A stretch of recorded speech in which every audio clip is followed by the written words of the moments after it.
que eres un ingeniero apasionado y que estás trabajando un proyecto secreto con una empresa que en ese momento realmente no es rival tuya, sino que están desarrollando en conjunto algo que pueden ver a un potencial para los consumidores y sí, en este caso hablamos de videojuegos. Bien, vamos a ver esta historia interesante de cómo una amistad que existía entre Nintendo y Sony después toma un giro inesperado y causa que nazca entonces la famosa consola de videojuego PlayStation. La historia se desarrolla precisamente con la hija de un ingeniero de Sony, tal vez no muy conocido en aquel entonces, de nombre Ken Kataragi.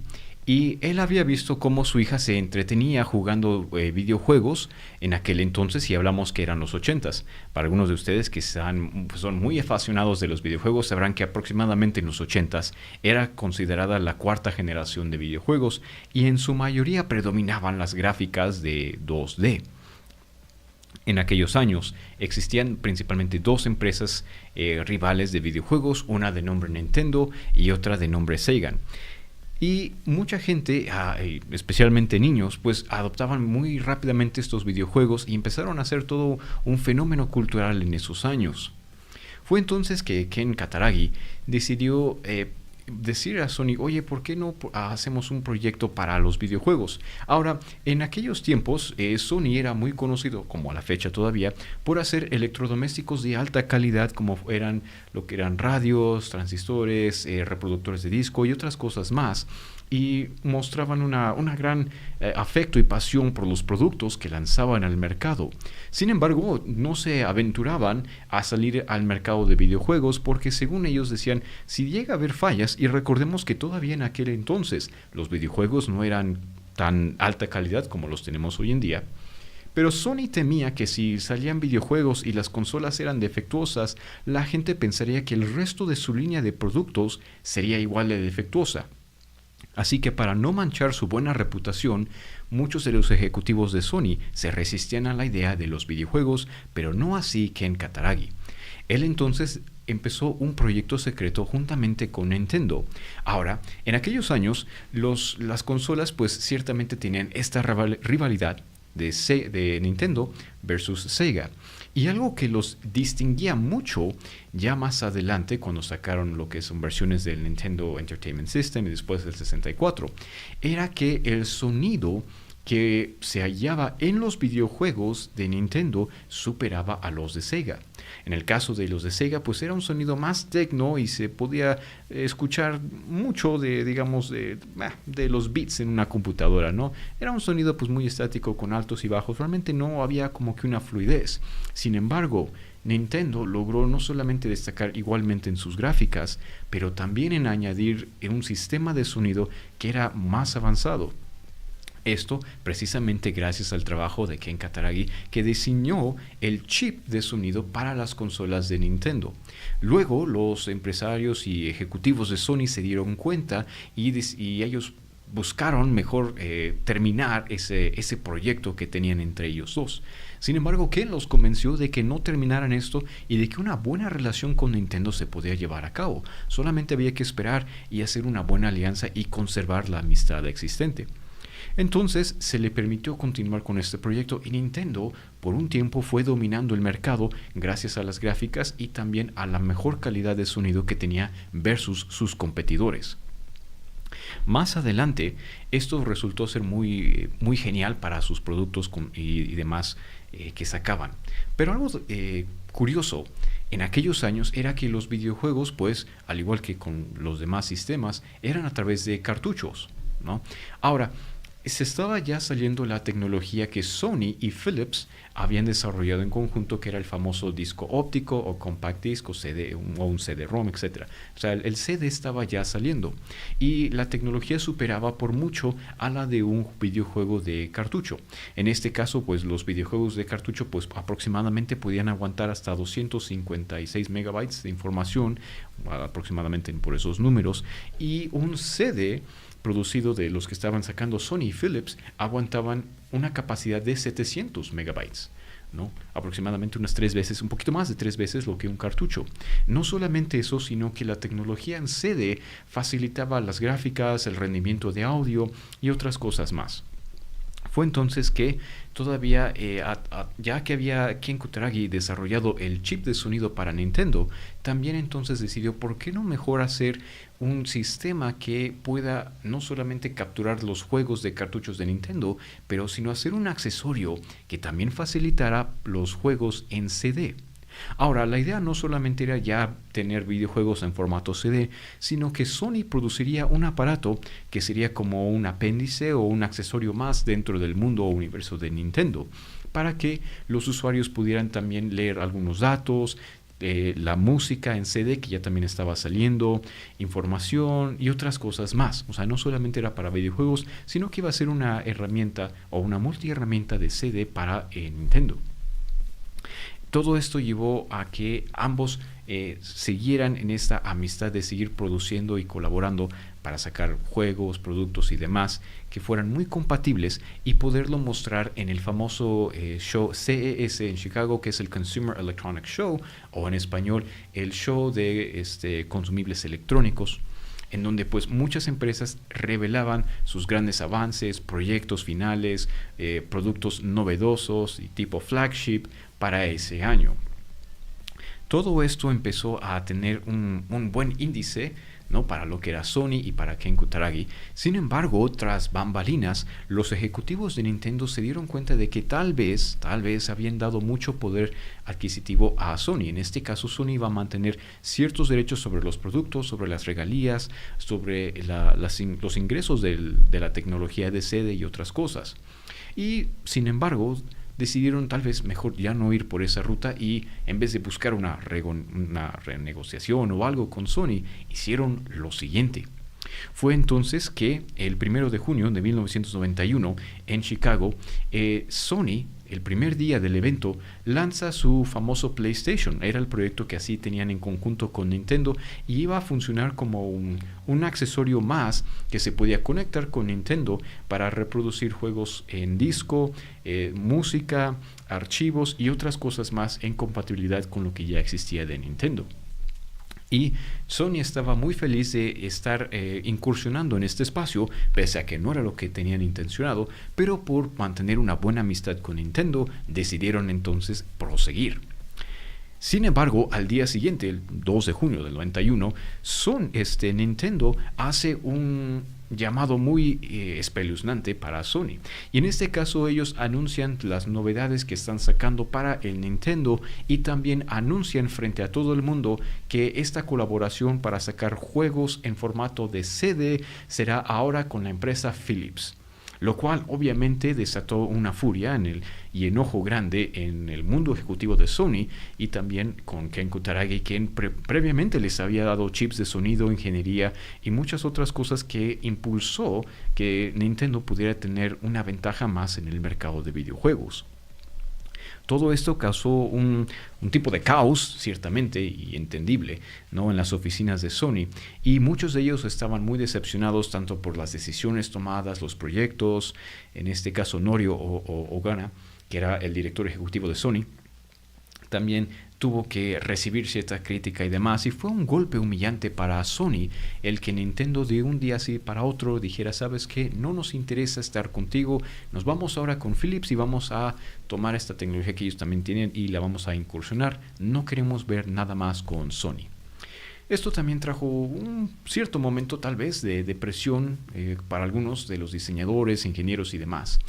Y hubieron ciertos problemas porque ciertamente algunos ingenieros de Sony, de una edad relativamente joven, creían que el proyecto podía seguir adelante y ahora con mucha más inercia, ya que Nintendo había dado esta cachetada con guante blanco. Y otros decidieron que esto nunca debió haber sucedido y que precisamente ellos habían hablado de detalles como estos que podían surgir y que nunca, esa es una historia negra, una mancha negra en el mundo de Sony, la cual nunca debe repetirse y no debemos caer nuevamente en ello. Sin embargo, Ken, hablando juntamente con Norio, el jefe ejecutivo de Sony en aquel momento, le dijo: ¿sabes qué? O sea, entiendo que esto haya sido una humillación para nosotros. Entiendo que Nintendo nos traicionó y que esto no era lo ideal o lo planeado. Sin embargo, tenemos un potencial aquí y tenemos la tecnología. La estamos desarrollando muy bien y nos está saliendo de buena calidad. Ahora, otra cosa que hay que también comprender era que por la cultura y demás dentro de las oficinas de Sony en aquel momento, pues no se le estaba dando un buen reconocimiento al trabajo que Ken Kutaragi y otros ingenieros ya previamente habían hecho, e incluso pues se les veía mal. Entonces él habló con Norio para proponer una solución y Norio le dijo: solamente hazlo, Ken. Esto le dio bastante ánimo y motivación para el grupo de Ken y sus amigos ingenieros, y decidieron entonces mudar las oficinas del desarrollo de videojuegos de PlayStation y ir a otra oficina propia de Sony, que era el grupo de estudio musical, que era el Sony Entertainment Music Group, o el grupo de música de Sony. En este caso, esas oficinas eran mucho mejor porque el detalle era, uno, alejarse de la presión, a veces de lo que hablaban y criticaban compañeros de trabajo, y buscar un espacio pues más tranquilo donde trabajar, lejos de todas esas mentalidades que pues reprimían la innovación que Ken traía, ¿no? Y otra de las ventajas era que precisamente esta rama de Sony estaba duramente trabajando con los CDs, porque ellos eran la disquera que estaba produciendo para varios artistas. Así que tenían el material de fabricación, la tecnología, los empleados, los ingenieros y demás para seguir destacando tecnología en CD, porque eso era a lo que se dedicaban.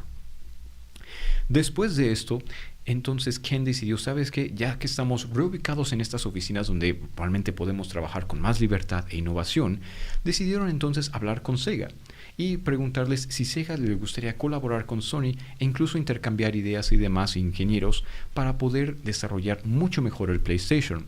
Al principio Sega aceptó y empezaron a intercambiar ideas, diseños y demás.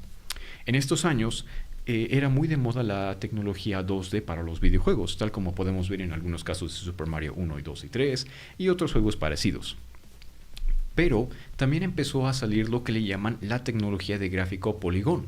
En este caso daba un efecto 3D, aunque no exactamente como al día de hoy los vemos, pero sí los precursores de inicios 3D de videojuegos, e incluso algunos videojuegos de pelea que estaban saliendo para algunas consolas, bueno, en este caso no consolas, pero sí juegos de arcade, o como nos decimos aquí en México, para las maquinitas. Bien, entonces ellos quedaron cautivados por la tecnología y el desarrollo gráfico que un solo videojuego de pelea estaba desarrollando y podía tener estos efectos 3D. Así que Sony habló con Sega para que también pudieran ver e incursionar en los diseños y mejorar así la calidad de juegos que ellos estarían dispuestos a producir para PlayStation. Al principio Sega fue colaborando y demás, sin embargo cuando se pidió que fueran más seria la colaboración o el trabajo y que pudiera haber un desarrollo más fuerte entre ambos, incluso de capital y recursos, Sega decidió salirse diciendo: Sony no hace buenos productos y tampoco hace buenos videojuegos, no tenemos nada que hacer con ellos. Esto nuevamente volvió a ser como una cachetada para Ken y su equipo, que otra vez se enfrentaron a una empresa que nuevamente les dijo: no creemos en ustedes ni en el programa que están desarrollando sus ingenieros, sus gráficas, no hay más sentido en colaborar. Fue entonces que ellos decidieron: bueno, ¿qué hacemos? Ya pasamos por Nintendo, ya también Sega no quiere, y otra vez la presión de Sony de que esto no debió haber sucedido, por eso no estamos en el mundo de los videojuegos, no hay propósito en todo esto, deshagan el proyecto. Pero Ken siguió adelante, buscando la manera de que ya lo que tenían, ya la tecnología y demás estaba ahí, solamente faltaban unos empujones. Así que él y su equipo regresaron y buscaron las formas de seguir aprendiendo y renovando los sistemas gráficos que tenían. Después de todo, él mismo diseñó el chip de sonido, así que ¿por qué no mejor mejorar las gráficas y así hacer una buena competencia con los sistemas actuales? Le echaron bastante ganas a todo esto, y fue así como el 3 de diciembre de 1994 Sony lanza oficialmente el PlayStation número 1, o PlayStation como se le conoció en aquel momento. Fue una consola revolucionaria. Para empezar, era más delgada que la de los competidores, utilizaba menos poder eléctrico, hasta cierto punto. También la colección de videojuegos era mucho más compacta, porque recordemos que en aquellos años pues estaba viendo esta transición de los cartuchos, y en vez de que se tuvieran que comprar cartuchos algo pues obviamente gruesos, ahora los juegos venían en discos compactos, y en una repisa podías tener tal vez hasta 3 veces más la cantidad que si tuviera solamente con juegos de cartucho. No solamente eso, sino que las gráficas que lograron rendir para el PlayStation fueron mucho más abundantes y realistas, al menos en aquellos años, versus los demás competidores. Y también, para hacer una buena cereza del pastel, pues Sony decidió hacer un precio económico con su consola para atraer así a nuevos clientes. Todo esto llamó la atención de nuevas generaciones de jóvenes, niños y demás que habían experimentado consolas de videojuegos de Nintendo y Sega, y el ver que Sony, una empresa que tal vez sus papás también compraban televisiones, radios, Walkman, CDs y demás, ahora también estuviera presente en el mercado de los videojuegos con una consola potente, delgada, que no requiriera cartuchos, con gráficas y sonido excepcional, fue un boom, fue un bang para todos ellos, y rápidamente se vendió, ¿no? Haciendo así también que Sony pusiera atención en este programa que tal vez en algún momento ellos dijeron nunca sucedería, ¿no? O que fue todo un error desde el inicio. Así que realmente no lo fue, ¿no? Es un testimonio de la importancia de lo que es salir, innovar, buscar diferentes formas de crecer algo. Y hablando de explorar y de innovar, les recordamos también a nuestros queridos patrocinadores de Radio Aire MX. Hoteles Tocali, la calidez de su hogar lejos de casa. Un maravilloso hotel aquí en Tlaxcala Centro, lleno de diferentes arquitecturas y instalaciones para todos ustedes, ya sea que quieran habitaciones compartidas en modalidad hostal o privadas. Hoteles Tocali tiene algo para ustedes que muy seguramente les va a agradar y va a hacer su estancia mucho más interesante y cómoda y feliz si es que son turistas, ya sean locales o nacionales, dentro y fuera del estado de Tlaxcala. Créanme que hay algo para todos. Igualmente como para sus mascotas, en la tienda de mascotas El Hámster Loco, ubicada en la calle 31, en la Loma Xicoténcatl, donde podrán encontrar diferentes accesorios para sus amigos peludos, perros, gatos, hámsters, cuyos, peces, iguanas y mucho más. Tanto de shampoos, medicamentos, ropas y accesorios para todo tipo de mascotas lo podrán encontrar dentro de esta tienda de mascotas llamada El Hámster Loco. Y bien, gracias a nuestros queridos patrocinadores por su apoyo y contribuciones para este programa y otros más aquí dentro de Radio Aire MX. Continuando entonces con esta historia del PlayStation. Más adelante, Sony vuelve a sacar lo que es el PlayStation 2 y es un mega hit, siendo una de las consolas que más rápidamente se vendió en aquel año, si no mal recuerdo tal vez 2005, pero fue una de las consolas que en aquel año que salió se vendió, pero sí por millones de unidades, superando el récord de 100,000 unidades vendidas, y la cantidad de videojuegos que también ellos sacaron, juntamente con la calidad de sonido y gráficos, fue superó a muchos que en aquel entonces también sacaron sus consolas, ¿no? Posteriormente, el PlayStation 3 y 4 incluso recibió algunos premios, y la innovación de Ken Kutaragi, que sigue todavía en el mundo de Sony, sigue haciendo todos estos efectos de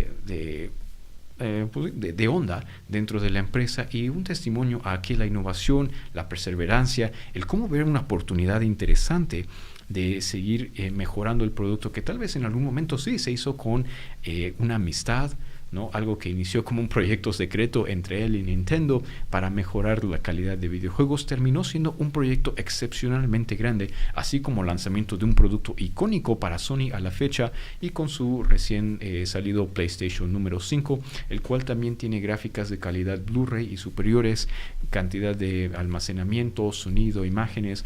Vaya, son cosas interesantes que día con día Sony va buscando mejorando en cada uno de sus productos, como lo sigue haciendo, y veremos en unos años, tal vez, no sabemos cuántos, pero puede ser que en 1 o 2, veamos qué calidad de producto sale con el PlayStation 6. O al menos calculamos que así le van a llamar, puesto que los predecesores vienen en orden numérico, PlayStation 1, 2, 3, 4, actualmente estamos en el 5, por ahí también escuché que hay una versión de edición especial.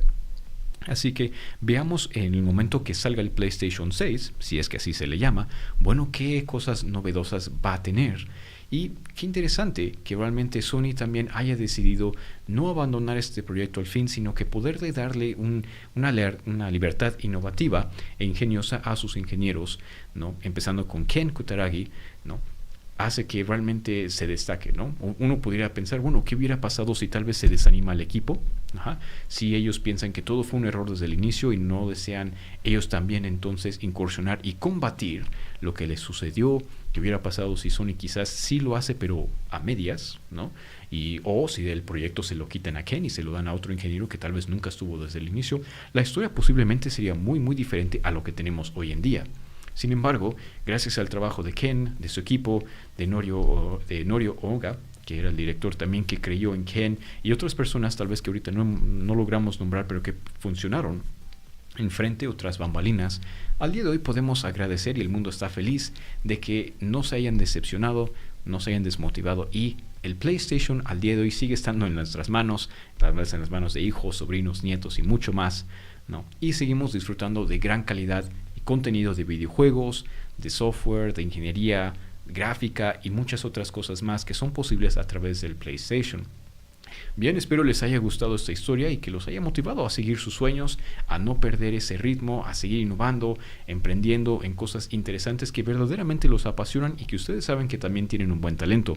Soy David Peña, líder de Ulango Learning y del podcast en colaboración con Radio Aire MX. Recuerden que pueden encontrar nuestro contenido al igual que de nuestros demás compañeros en la familia de Radio Aire MX, como Los Felices 30, Tlax Nativo, Centinela 21, y otros programas más como Detrás de los Códices. Si les gusta mucho la historia, lo recomendamos mucho. Entonces hay algo muy interesante para cada uno de nuestros fans aquí en la familia de Radio Aire MX. Y recuerden, si quieren talleres, webinars, algún curso o programa sobre tecnología educativa, inglés, desarrollo de software y demás, pueden ustedes contactar a Ulango Learning buscándonos también en nuestras redes sociales. Si tienen preguntas o comentarios sobre este episodio, algo que no les quedó claro, les gustaría saber más, o saben algún detalle que tal vez nosotros omitimos, por favor, déjenoslo saber en los comentarios. Recuerden que nos pueden encontrar tanto en YouTube como en YouTube Music, también en Amazon Music y Spotify. Ahí podrán encontrar tanto el contenido visual o de audio, ya sea que ustedes quieran un podcast en video o podcast regular tradicional, siempre podrán encontrar nuestro material ahí, solamente es cuestión de buscarnos. Recuerden, denos un like, síganos, suscríbanse al canal y nos vemos en la siguiente transmisión. Hasta luego.